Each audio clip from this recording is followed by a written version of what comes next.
Ever wonder what it's like to live under the same roof with the woman who helped destroy your family? Yeah, I've been there. This isn't just some messy drama. It's the kind of betrayal that changes everything. From childhood lies to prom dress wars, my story isn't simple. But let me ask you, how would you handle it if love turned into betrayal? My mom used to say that the people closest to you are the ones who can hurt you the most. At the time, I never really understood what she meant. I thought it was one of those things adults say, like some poetic warning wrapped in love. But when I found out what my dad and her best friend had done, that line hit me like a freight train. My mom, Valerie, and her best friend, let's call her Diane, were inseparable.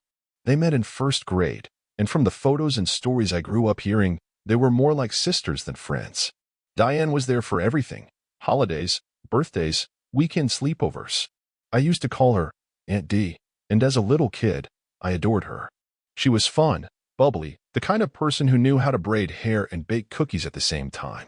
I never imagined that the woman I once looked up to would end up ripping our lives apart. My dad, Marcus, met my mom in college. They were the classic love story, best friends turned soulmates. Or at least, that's what I believed. They got married a couple years after graduation and had me not long after. Our family photos looked like they came straight out of a Hallmark commercial, laughing at the beach, carving pumpkins, opening gifts by the fireplace. But behind the scenes, something darker was brewing. I was around 5 when everything blew up. My mom found out that my dad had been sleeping with Diane.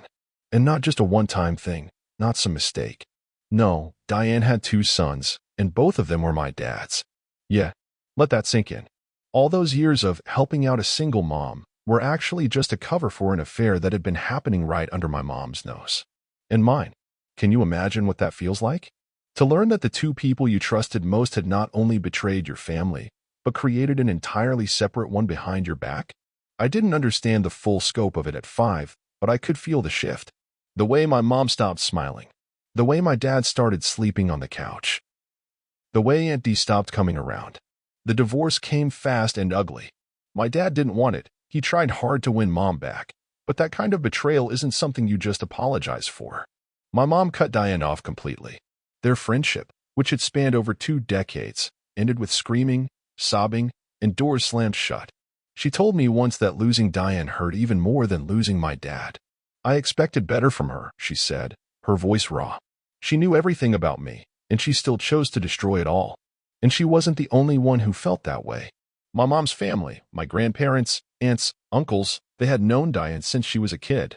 She grew up in their home just as much as my mom had. So when the truth came out, it wasn't just betrayal, it was war. They cut Diane off entirely, and while they still saw me, they wanted nothing to do with my dad or the boys he had with her. My dad's family? They didn't handle it any better. They loved my mom and were furious that he destroyed his marriage and shattered my life in the process. They tolerated him, but never truly forgave him. Can I ask you something? What do you do when your world splits in half before you're old enough to understand it? And how do you move forward when everyone you love suddenly stands on opposite sides of a war you never asked to be in? Because that's where my story really begins. When my mom died, I was 10. A blood clot. Sudden. Random. The kind of thing that doesn't make sense no matter how many times someone explains it to you. One minute, she was in the kitchen making tea, and the next, she was gone. I don't remember much from that day, just the sound of sirens and the way the world felt like it had been knocked off its axis. That's when everything got worse. Since my dad had custody rights and there was no formal plan for me to stay with anyone else, I ended up moving in with him and Diane full-time. I remember standing in their hallway with a backpack and numb legs, hearing Diane say, "We'll take good care of you, sweetheart." Her voice was soft, her smile too sweet, too careful. I wanted to scream. It was like being thrown into a parallel universe, one where everyone pretended things were normal when they absolutely weren't. I went from living with the woman who loved me more than life itself to being in a house with the 2 people who broke her. And now, they were my parents. Diane tried hard to play the role. She wanted to be close. She'd say things like, "Your mom would want us to be a family," or, "I'm not trying to replace her, just be here for you." But every word felt like sandpaper. She could bake cookies, help with homework, and braid my hair just like she used to, but it didn't feel the same anymore. It felt performative, hollow, like she was trying to rewrite history. And maybe the worst part? I didn't have anywhere to turn. My mom's side of the family, my safe place, started to drift away. My dad and Diane didn't let me see them much.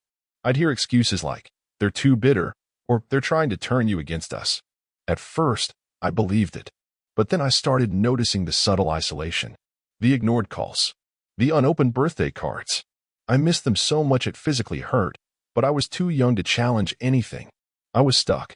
Even my dad's family, who used to be close with me, weren't around as much. Diane didn't like the tension they brought. She once told me, "They act like you're the only child that matters," and I could feel the resentment dripping from her voice. But what did she expect? They loved my mom. They loved me. The boys she had with my dad were innocent, but that didn't erase the damage. Then came the moment Diane lost the baby.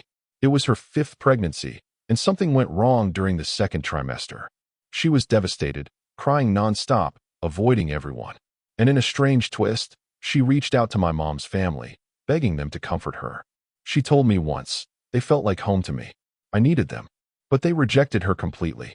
And I can't say I blamed them. But it left me feeling torn all over again. Why did the woman who helped destroy my mom's life think she deserved comfort from the same people she betrayed? And how was I supposed to grieve my own losses when everyone around me was too busy protecting their own wounds?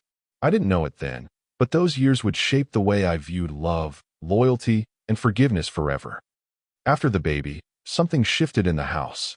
The air got heavier, like everyone was holding their breath all the time. Diane became more intense, more desperate, really. It was like losing that baby made her double down on this idea that we were a real family, that we could somehow be whole again if I just let her in. But I couldn't. I tried. I swear I tried. I went along with her little traditions, let her take me shopping sometimes, smiled when she gave me gifts. But inside, I was shutting down. Every time she called herself my second mom, something twisted in my stomach. Because how could someone who helped take away my first mom ever earn that title? And then there was my dad. Marcus was a complicated man. He never raised his voice, never hit me, never missed a school play or a parent-teacher night. He was there, present, supportive. And yet, I couldn't bring myself to admire him. Because the truth was, he built his life on lies. He stood in front of me every day acting like the perfect dad, but I could never forget the pain he caused. He never apologized, not really. He just tried to move forward like the past didn't exist, like my mom had never cried herself to sleep when she found out the truth. It's weird growing up in a house where everyone wants you to forget what hurt you. Diane constantly tried to rewrite the narrative. She'd bring up how close we were when I was little, how I used to draw her pictures and sit on her lap. "You loved me then," she'd say. "I know it's still in there somewhere." And I'd smile politely while feeling absolutely nothing. It wasn't hate, it was worse. It was indifference wrapped in guilt. What do you do when you feel nothing for someone who wants so badly to matter to you? Over the years, that distance between us became a quiet kind of war. She kept trying to pull me closer, and I kept silently pushing away. She'd plan girls' nights and family outings, and I'd find ways to be too busy. She'd tell me how proud she was of me, and I'd respond with a polite thanks and a quick exit from the room.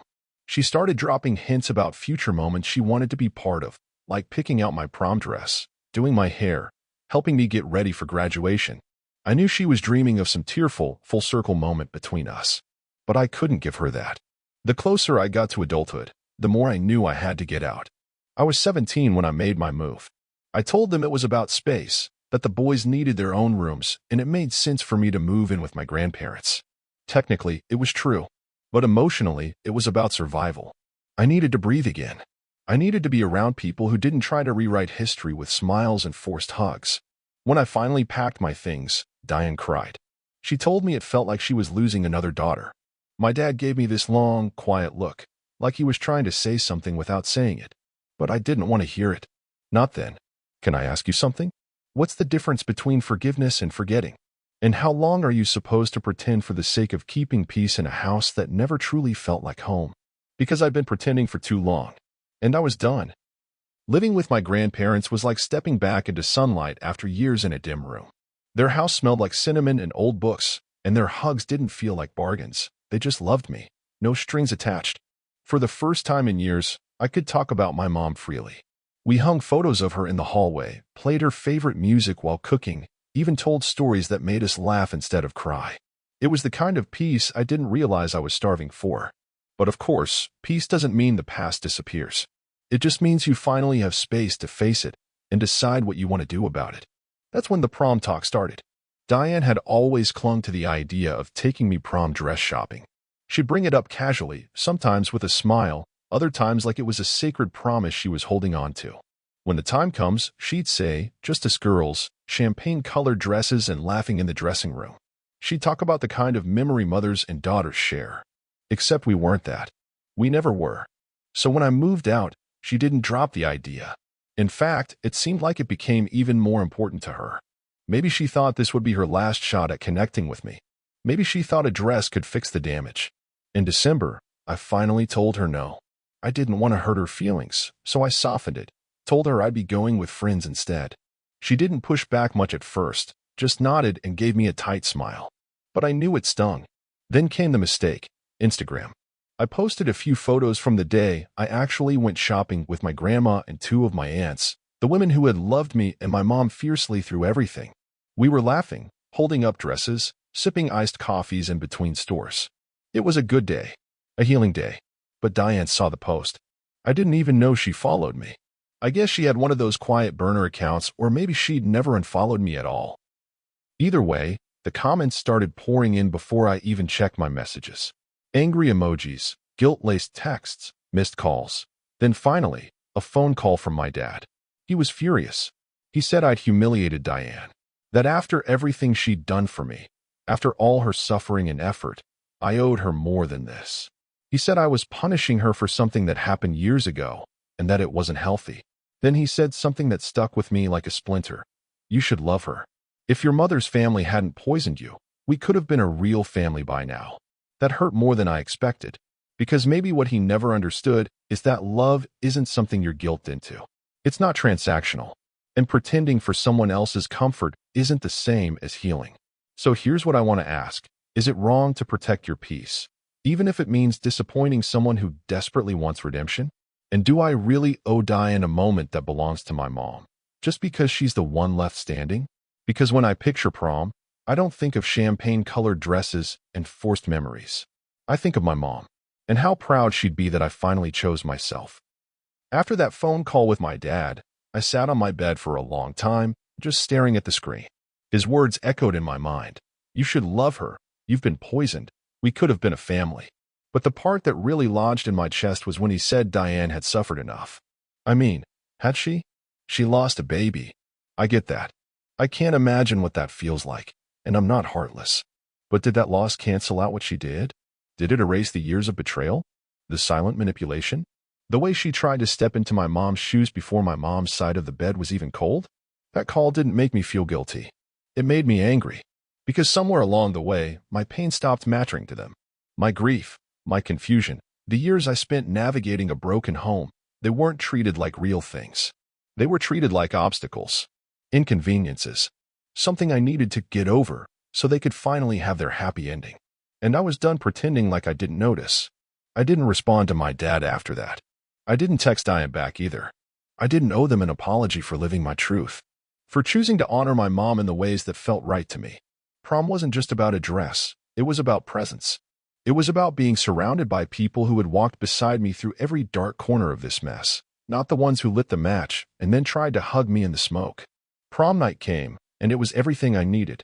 My grandma helped me with my hair while one of my aunts did my makeup.